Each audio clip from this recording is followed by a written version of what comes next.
people, great pleasure, honoring great people that are making a difference in our world today. As you know, in the world, there's a lot of need. As you know, in the world, there's a lot of people who are as well on the other side are ready and willing to help and serve humanity. So today I'm very pleased to introduce to you Professor Peter Bheda that we will be interviewing, and with my co-host, Sir Clyde Rivers, the godfather of world civility. So we are going to be discussing about what it means to be a humanitarian of greatness, what it means to enter into the World Book of Greatness as a humanitarian or as a philanthropist, and how these people are out there changing lives, helping one person at a time, and making sure that they're serving the most vulnerable in our society. Hello, Sir Clyde Rivers. How are you? Dr. Patrick, I am so great today. Man, always an honor to be on a show when you're acknowledging great people that are helping the world. Thank you, Dr. Patrick. Thank you so much. And could you introduce to our viewers our guest today? Yes, we have a man that what I want to say about him is he has begun to really impact the world. COVID has actually really opened the doors for Dr. Bheda to do a reflection of life. And you know what? And the one thing that I respect about him so much is the hunger that he's jumped in to helping the world. I say with all gas, no brakes. He has initiatives all over looking to impact this globe. And here it is. We need people like my Professor Bheda to be able to help us give a new image around the world. We can only make the world a better place when we help each other, when we help those that can't help themselves. And Patrick, I'll have you go over and explain, man, what he's done. But the heart for humanitarian work has what has inspired me about Dr. Bheda so much. Over to you, Patrick. Thank you so much, Sir Clyde Rivers. So, Professor Peter Bheda, I'd like you to introduce yourself to our viewers. Introduce yourself to our viewers in the context that we are going through a pandemic caused by the coronavirus. And for the most people, they're saying this pandemic make us a mess. But you've created a message out of this. So how have you managed to get a message and take to the world a message of hope out of the mess that we're going through? What initiated that in you, that you have to make a difference, that you have to bring up this message to the people who are most vulnerable in our society during this time of the pandemic? Thank you. Thank you, Dr. Basenge. Thank you, Sir Clyde Rivers, for your kind words. I'm humbled and honored to be here in the company of two great men that I wish that I had an opportunity to learn more, but life has taken us to a place where we're all so busy and we don't take the opportunity to learn people behind this initiative. So first of all, I want to thank you both for taking this journey with me and with so many others who were inducted. The pandemic itself, before we talk about COVID-19 pandemic, there had existed many pandemics in the world. Racism, diversity, lack of diversity, lack of respect, orphans, homelessness, you name it. There are some, and those really were pandemic of a magnitude scale. People didn't realize it because it didn't impact their own lives. But when you look at, talk about pandemic is the word we learned because of COVID-19. But this world had so many pandemics that we should have been working on and helping people all along. Wow. My biggest challenge was that while pandemic is doing its own thing. The scientists are working on the vaccines, and people are trying to figure out what it is. In the process, we still have lives being lost, and the impact of loss of lives was quite significant in Africa than in other parts of the world. And those are the people that I reached out to because I think they needed more help. So I was very lucky to have been working with an orphanage where those people were not only they were ill, but they didn't have anything to sit on. They were sleeping on the floors. These 4 years and 5 year olds. When I saw those images, it broke my heart. So that was the beginning of realization that how much this world needs people that like yourselves who can create a platform for people like us. And I felt that this Greatness University allowed me to embark on things that I should have been doing years ago. So for you to bring a platform to us to launch these initiatives to save lives, and I wasn't going to save millions of lives, because to me, one life saved is good enough. If I can save one life that I impacted one family, or I impacted one village, or I impacted one town, slowly but surely. And then so that was the beginning. The orphanage in Tanzania was the beginning in Dar es Salaam, and then I got involved with other projects in South Africa, in Nigeria, in Ghana. There were school children in Pakistan that did not have winter clothing. These young girls spoke to a principal who asked for my help. I was, by the grace of God, I was able to help them. So I'm doing a little bit of that, and doing it on a personal level, because you go through a large NGOs or big organization, there is all sorts of protocol and bureaucracy, and the end result is that the people who really need the money, on the ground, they get it. Maybe they get it 10 years later, or two months later. It's too late. The lives are gone. So I go directly to them. I reach out to them. I see what they have done, and I think that's what I've been doing. So for the last 2 years, I sit on 7 different boards. I'm a strategic board advisor for many organizations. And so it's not only the financial aspect, but it's also taking advantage of helping people who need structure, who need guidance, who need something more than funding. So it's all across. And then with my profession as a teacher, I think it allowed me to sort of help those people and guide them in this corporate world. So that's what I've been. I'm really an ordinary man. I have been put on this platform of greatness, and I'm humbled by it, and I very much appreciate your kindness. But to me, and to people that I come across and I talk to, I tell them to please look at me as an ordinary man trying to do the right thing. And if anything, I thank them for allowing me the opportunity to rise to the occasion, because if they didn't, I wouldn't be earning this reward of helping somebody. So I think we need to thank them, the children and the people around the globe who are opening their minds and opening their hearts to us, and make us the leaders who we are today. Thank you. Wow. Thank you so much for the great work. Sorry about. Professor Bheda, how would you encourage a person that is sitting at home, that watches this and says, I want to do something? What would you do how would you encourage them to get started in this kind of work? Because the hardest thing is a place to start. I thank you so much, Sir Clyde Rivers. I think there is a myth around the humanitarian and giving communities, right? And the myth is that you have to be Bill Gates, or you have to have money to really be effective and to pay millions of dollars.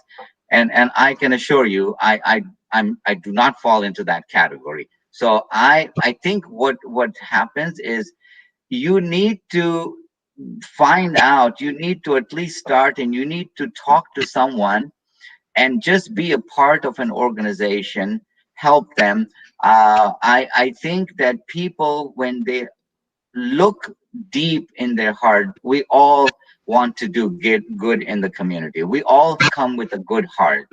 It is just trying to get started, right? So you talk to your friends, you talk to, or you encourage them to be participants in some of the programs that are going on around the world. And it's a matter of a phone call, it's a matter of an email, it's a matter of saying, hey, I want to do something, get me involved. So I think the first thing is that it has to come from your heart. It has to come, the initiative has to be taken by an individual who can see what's going on in the world and realize that there is something that needs to be done. If a person is looking for with a lens that life is great, everybody is doing good, then you won't feel it.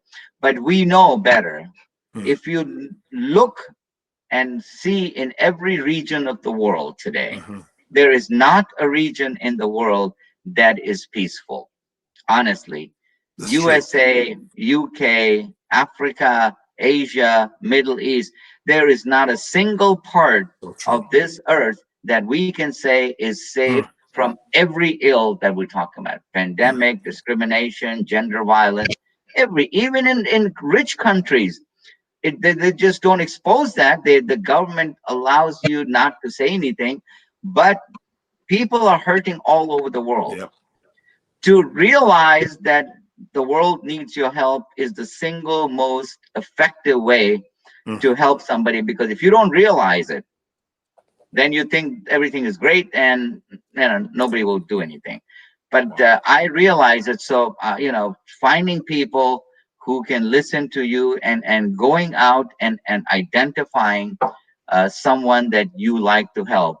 If you start on one small level, I trust you that you will feel so good that it would want to make you do bigger things and better things in life. Thank you. Thank you. That's great. Fantastic. Appreciate Go ahead, Dr. Patrick. Thank you so much, Professor Bheda. You did mention a lot of pandemics happening around the world. You talked about racism, you talked about disease, hunger, and so on. But some of these things have been going on for many years or many centuries and so on. So what triggered in you the personal call to action 2 years ago? So, thank you, Professor Busenge. Part of it is the pandemic, that I was sitting in my office as an entrepreneur, as a businessman who I manage hotels for many investors. That's my work. That's what I do. And when pandemic sort of allowed everyone to stay home, they could not go to work. You cannot fly. You cannot do anything. So it allowed you this excess time to reflect on what you have been doing, what your life has been. I did that, and I'm sure a lot of people did it. When I reflected on my 40 years of work that I have been doing, I felt that there was something missing. I felt that I have been a bit selfish in a way, that I took care of myself, I took care of my families, I took care of my children, I took care of my relatives. Yet none of those really needed to be taken care of. It was just I wanted to make sure I was there. And then I realized, wait a minute, there are people in this world who are probably suffering tenfold worse than what my family or my relatives or my friends are doing. So I started looking into it. So I Googled something that was happening. What are the conditions in Nigeria? What are conditions in some of the African countries, in South Africa, in Malawi? My roots are in Africa because my great parents were African. Our roots are from Mozambique. So I have family in Malawi still. I have family in Mozambique. I have family in South Africa. And so Lisbon, Portugal, I have all over. So I figured that I would start out there and find out what's happening in those parts of the world. And that's what led me to this school that was in Dar es Salaam. I happened to have someone in Dar es Salaam at the time. So I said, go look at this school, make sure that it is what this gentleman is telling me, And he went there and he saw some horrific scenes, and he said, you know what? They really need help. And that's all I needed, because I trusted that gentleman, who happened to be there, for a different reason. And once I confirmed that they needed help, I started big. But I think, Professor Basenge, why now? My answer to you is, why not? It's late than never. God, people get guidance at every age in their life. Some people get the guidance or the light at the age of 20, some get it at 50, some get it on the day they're leaving Earth. They feel that, oh my God, I have one day left, I want to do something good. So I think that it was my time. I think there was a catalyst that needed to be a part of what brought all this out to me, and that was the pandemic. So I think that's what allowed me to look from a different lens and seek out people. I mean, I sought those people out. They didn't come to me because I wanted to pick and choose the ones that will impact the most to the children, to orphanages, to young girls and boys.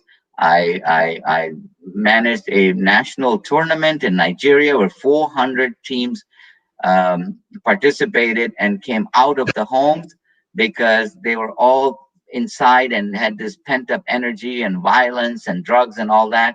I allowed them to go out into the field and be part of this tournament. And just there were 10,000 people that came, and it was a major event. So that made me feel good. I gave them an avenue or an ability to go out and share and play and get their frustrations out via sports rather than guns and drugs and alcohol and all of that. So that was quite helpful. That's really good. One last question, Professor Bheda. What is the way forward? What is the way forward for the world? Tolerance, Sir Clyde Rivers. We need to be tolerant of each other. We need to be tolerant. Faith is great, but every faith has great things in it, whether it's Islam, whether it's Christianity, whether it's Buddhism, whether it's Hinduism, whether it's Catholicism. We all are good people. We're human beings. Our agenda should be to help each other. We need to be tolerant of each other, their religion. We have to be tolerant of the cultural barriers that are created generally in the name of religion, whether it's in Saudi Arabia, that's in USA, that's in Pakistan. Um, the people of the world are great people, good human beings. It's not the people that fight with each other. It's the governments and the political aspirations that people have that make countries go head to head. But if you go look at the people in each country, they're all good people. They want peace. They want peace all over the world. And so I think that the one short answer is that we must create some sort of an ability within ourselves and to be tolerable. We need to be fair, and we need to help and bring people up who don't have a voice. We are their voice. There are people who can't talk; they cannot speak because they're being just squeezed so badly that they have no ability to speak. And I feel bad. And I think it's our moral obligation, our moral responsibility to be the spokespeople of these men, women, children, and all over the world, so that we can bring some goodness and try and do as much as we can to avoid the impact of this COVID.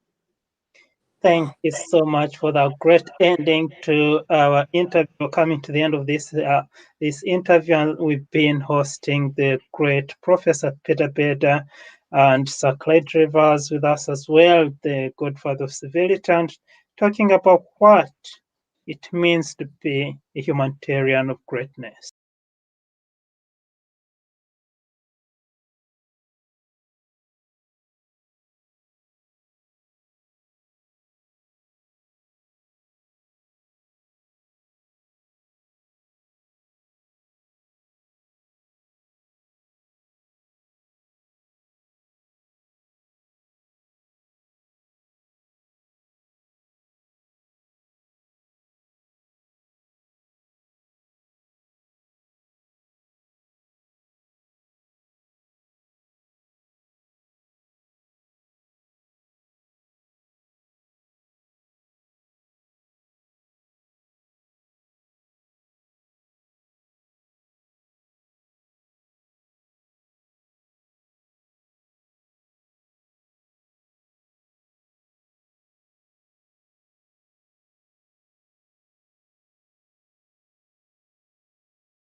Oh, thank you so much.